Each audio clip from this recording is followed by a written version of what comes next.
In today's video, I'm going to teach you how to name series in Google Sheets and also how to add, remove, and edit those series. Let's dive right in. First, what you'll want to do is open a Google Sheet. If you don't have one already set up, no worries, just create a new document. Once you have your spreadsheet open and ready, the next move is to locate and click on the chart option.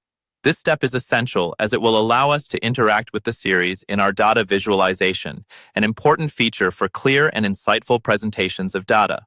After clicking on Chart, direct your attention to the cell labeled C2. Here's where we start personalizing. Type in Series A into this cell. This naming helps in identifying specific datasets, which become incredibly useful, especially when analyzing large volumes of information.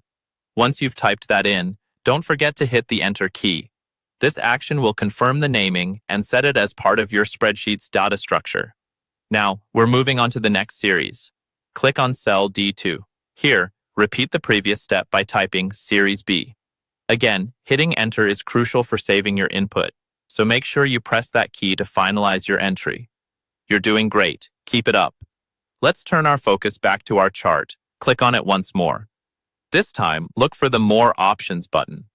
Typically, details are hidden there, which might not be immediately obvious, but clicking here will reveal a menu filled with additional customization options. Within this drop-down, select Edit Chart. This action allows us to delve deeper into the chart settings, including our series options. Now glance over to the Series section, which describes the specific datasets displayed on your chart. Here, you can click on More Options next to Series A. To demonstrate removing a series, click on Remove.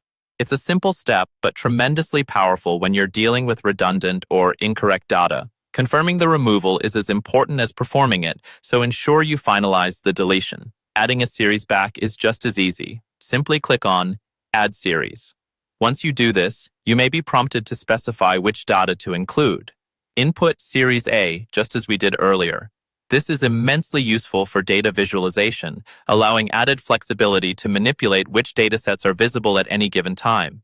These steps give you the ability to both adjust and optimize how your data is visualized, helping in clearer communication of the insights your data holds.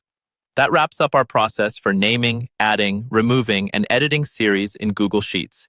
Thank you for following along, and happy charting.